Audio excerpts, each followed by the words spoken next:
करोड़पति व्यक्ति रतन चौधरी अपनी पजेरो गाड़ी को लेकर मुंबई से बाहर की तरफ जा रहा होता है। तभी मुंबई की एक रेड लाइट पर उसकी गाड़ी आकर रुक जाती है और वहां पर कई सारी महिला उससे भीख मांगने लगती हैं। दोस्तों, उनको वो कुछ पैसे दे देता है। तभी वहां पर और एक महिला आती है, जिस महिला को देखकर ये व्यक्ति भी एक बार सोचने के लिए मजबूर हो जाता है। दोस्तों, तुरंत ही उसे अपनी गाड़ी में बिठाता है। तब वहां पर जो और महिलाएं होती हैं वो इकट्ठा हो जाती हैं, वहां पर भीड़ जम जाती है। पुलिस को भी वहां पर बुला लिया जाता है कि एक अमीर व्यक्ति हमारी एक भिखारी महिला को यहां आकर ले जा रहा है। दोस्तों, जब ये महिला खुद बाहर निकलती है और कहने लगती है कि ये मुझे उठाकर नहीं ले जा रहे, मैं खुद अपनी राजी से इनके साथ जा रही हूं। दोस्तों, क्या था पूरा मामला, कौन थी वो महिला और यहां पर एक करोड़पति व्यक्ति उसे क्यों अपने साथ ले जा रहा था? अगर आप लोग भी पूरे मामले को डिटेल से जानना चाहते हैं तो वीडियो को जरा सा भी स्किप ना करें, लास्ट तक वीडियो को जरूर देखिएगा। दोस्तों, आगे बढ़ने से पहले हमारी वही रिक्वेस्ट की जो हमारे चैनल के साथ नए हैं, कृपया करके चैनल को फॉलो कर ले, बेल आइकन को जरूर प्रेस करें। नमस्कार, जय हिंद। आप देख रहे हैं APH न्यूज राहुल रावत के साथ। दोस्तों, आज की जो हकीकत की घटना आप लोगों को बताने जा रहा हूं, ये मुंबई शहर की हकीकत की घटना है। यहां पर रतन चौधरी नाम का एक लड़का, जिसकी उम्र लगभग 27 साल होती है। दोस्तों, बड़े ही आराम से वो अपने कामकाज को किया करता। आज से करीब 4 साल पहले उनकी शादी होती है और जिस महिला के साथ शादी होती है उसका नाम समीरा होता है। दोस्तों, शादी का एक ही साल बीतता है और 1 साल बाद इनका आपस में बहुत ज़्यादा झगड़ा होने लगता है और झगड़ा होने के बाद ये दोनों एक दूसरे से अलग हो जाते हैं। जो समीरा होती है वो अपने मायके में चली जाती है और जो यहाँ पर रतन चौधरी होता है वो अपने कामकाज में लग जाता है। और यहाँ पर तलाक होने के 3 साल बाद अचानक एक दिन जो रतन चौधरी होता है मुंबई की एक रेड लाइट पर अपनी गाड़ी को रोकता है। तभी वहां पर कई सारी महिला कुछ मांगने के लिए आ जाती हैं। तो यहाँ पर रतन चौधरी उन महिलाओं को कुछ पैसे वगैरह दे देता है। उसके बाद एक और महिला वहां पर आती है। महिला को यहाँ पर रतन चौधरी देखकर एक बार के लिए रुक जाते हैं और यहाँ पर उसे अपनी गाड़ी में बैठने के लिए कहते हैं। दोस्तों, यहाँ पर वो महिला इसकी गाड़ी में तो बैठ जाती है, लेकिन यहाँ पर जो और इसके साथ महिलाएं होती हैं वो यहाँ पर शोर मचाने लगती है कि ये अमीर आदमी हमारी इस भिखारिन को यहाँ से भगा कर ले जा रहा है। दोस्तों, आनन फानन में लोग बाग इकट्ठे हो जाते हैं, गाड़ी के सामने खड़े हो जाते हैं। चौराहे पर पुलिस खड़ी होती है, पुलिस भी दौड़कर वहां आती है और यहां पर इस रतन चौधरी को घेर लिया जाता है। फिर यहां पर वो महिला इस गाड़ी से बाहर निकलती है और कहने लगती है कि इसे आप मत मारिए, ये कोई और नहीं, मेरा तलाकशुदा पति है। दोस्तों, अब यहां पर लोग बाग कानाफूसी करने लगते हैं, आपस में बातचीत करने लगते हैं कि एक भिखारिन का एक करोड़पति पति कैसे हो सकता है। उनके जहन में भी बहुत सारे सवाल होते हैं। इधर जो रतन चौधरी है उसके जहन में भी बहुत सारे सवाल होते हैं। वो इन सवालों का जवाब लेने के लिए ही उसे अपने साथ लेकर गया था। दोस्तों, उसके बाद जो रतन चौधरी होता है इस महिला समीरा को एक होटल के अंदर लेकर जाता है और वहां पर अपने ड्राइवर से कहता है कि जाओ तुम इसके लिए अच्छे से कपड़े लेकर आओ और इसके लिए अच्छे से जूते लेकर आओ। फिर यहां पर जो रतन चौधरी है वो इस महिला समीरा, जो इसकी तलाकशुदा पत्नी होती है, उससे कहता है कि आप जाकर नहा लो, आपके लिए कपड़े आ रहे हैं। दोस्तों, उसके बाद समीरा नहा लेती है और नहाने के बाद उन कपड़ों को पहन लेती है। और उसके बाद रतन चौधरी जब यहां पर समीरा से पूछते हैं कि तुम्हें तो यहां पर 30 लाख रुपए भी मैंने दिए थे और तुम्हारी ऐसी हालत कैसे हो गई, तो यहां पर समीरा रोते हुए अपना पूरा वाक्य बताती है। समीरा कहने लगती है कि जब हमारी शादी हुई थी तो शादी भी हमारी बस आपसे पैसे ऐंठने की वजह से हुई थी, उसमें मेरे जीजा और मेरी माँ शामिल होते हैं। मुझे इस सब के बारे में कानो कान खबर नहीं लगती, क्योंकि यहाँ पर मेरे जीजा और मेरी माँ को पता होता है कि रतन चौधरी के पास धन दौलत की कोई कमी नहीं है।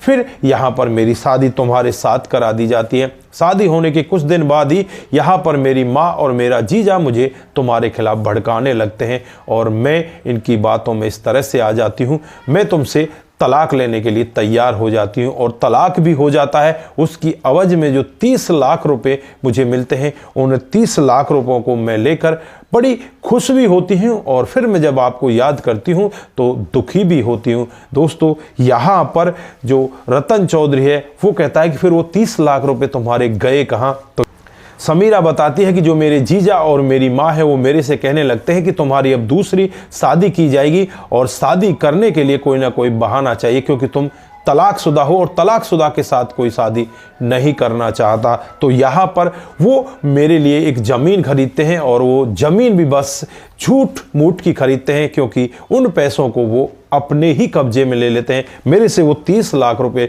ले लिए जाते हैं और 30 लाख रुपए लेने के बाद यहाँ पर मेरे साथ में सौतेला बर्ताव होने लगता है। जो मेरी भाभी होती है, यानी कि मेरे भैया की पत्नी होती है, वो मुझे ताना मारने लगती, हर दिन मुझसे यही कहती कि तू तो बहुत ही बेकार है, तू तो बहुत ही खराब है, तू नक्कारा है, तू नालायक है, अगर तू अच्छी होती तो अपना घर बसा लेती। यहाँ पर अब समीरा टूट से ही जाती है और एक दिन वो एक ऐसा निर्णय लेती है कि क्यों ना वो अपने आप को खत्म कर ले। वो रात के समय करीब 11:30-12 बजे अपने घर से निकलती है और घर से निकलने के बाद एक नदी में कूदने वाली होती, तभी वहां पर एक बूढ़ी महिला होती है, उसका हाथ पकड़ती है और कहने लगती है कि बेटा तू क्यों इतना गलत काम करने जा रही है। तो यहाँ पर समीरा उस बूढ़ी औरत को अपनी पूरी अपबीती बताती है।